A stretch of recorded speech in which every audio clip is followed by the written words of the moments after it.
Hi there, we're Twan and Ellen, and we are the proud owners of this Mercedes Sprinter. Join us while we flip it into a camper van. This is going to be our third flip. The first van we flipped was a Ford Transit in 2020. In 2021, we flipped a Mercedes Sprinter, and this year we bought this new one. So, first things first, clear the van. Such a satisfying task to do, not only because it's the first task you do, working on your new van, but also it gives great before and after feels. Although this cabinet was actually quite a pain to get out of it.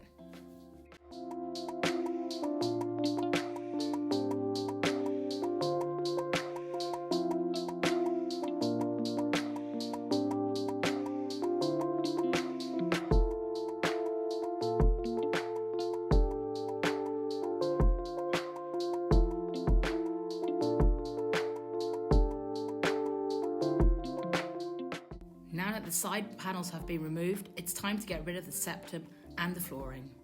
You never really know what you're going to find under the flooring, but lucky for us, it was only some dirt and some minor rust dots. We have chosen to remove the septum completely so that we can connect the front of the bus to the back of the bus. Next step is to give the van a really good clean. This is an important step as we are going to be attaching the sound deadening panels and the armour flex to the bus later on, and this will not stick to a greasy underground. After it's clean, we sand down the little rusty spots. After this is done, we treat it with some Hammerite. This will stop it from rusting further. Next, we're off to have windows placed into the bus. We've chosen to have a window left and right and to keep the back closed, as that is the place where the beds are going to be. Now that the bus is empty, clean, and we have our windows in, it's time to install the wooden frame. The wooden frame is what we're going to use to secure the interior of the camper. We started off with the bed frame because it's important to know where this is going to be so you can decide where the rest of the wooden slats are going to come. In this case, we're going to have a bed which is going to slide over the chairs to make it a full-size bed. Because of that, it was a good think to how high we actually want the chairs to be. Aside from that, it's also important to decide how much room you would like in the garage, as the garage space is going to be under the bed. Then it's time to decide where the wooden slats are going to come. The wooden slats are going to be attached to the steel, to the actual ribs of the car, because you don't want any holes in your roof, obviously.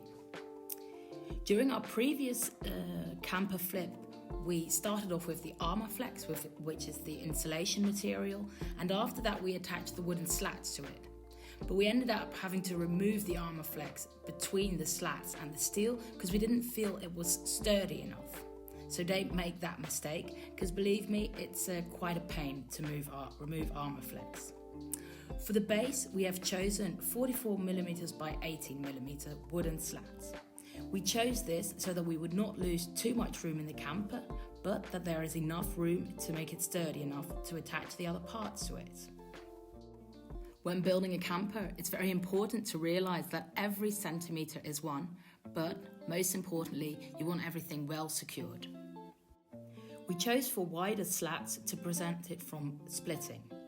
We are using universal screws that will sink into the wood to make sure that when we secure the wooden panels, there will be a straight underlay. When choosing this, we look at the thickness of the wood and how we want it to go into the steel.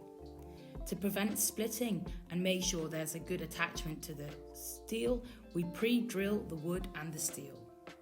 A new technique we will be using on this van is that we will be adding a few dots of high-tack kit to the slats. With this, we hope it's even more secure, and we've also read it could help against the squeaking from the wood and the steel.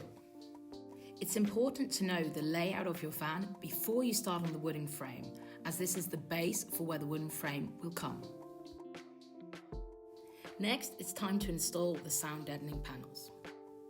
There are a lot of different brands to be found, but we have chosen for the Killmat Extra 2.5mm thick layer. We've put a link to the product in the description below.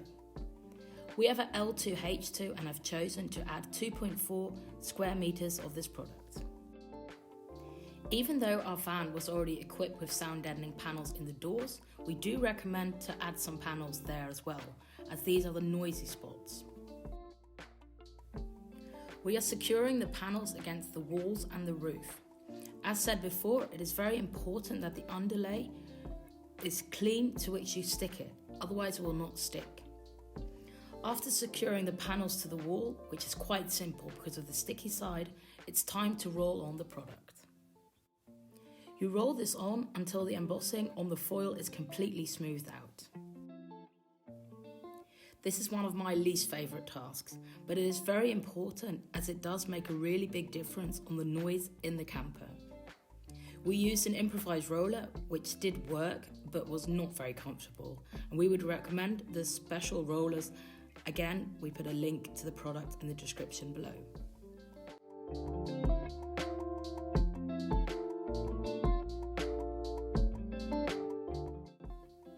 To be sure that our main electrical infrastructure is on the right place, we decided to already install the main cables before putting up the insulation.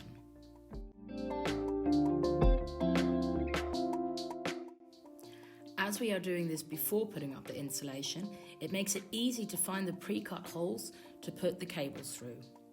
We direct all the cables to the left back of the garage. This will be the place the electrical circuit panel will be installed.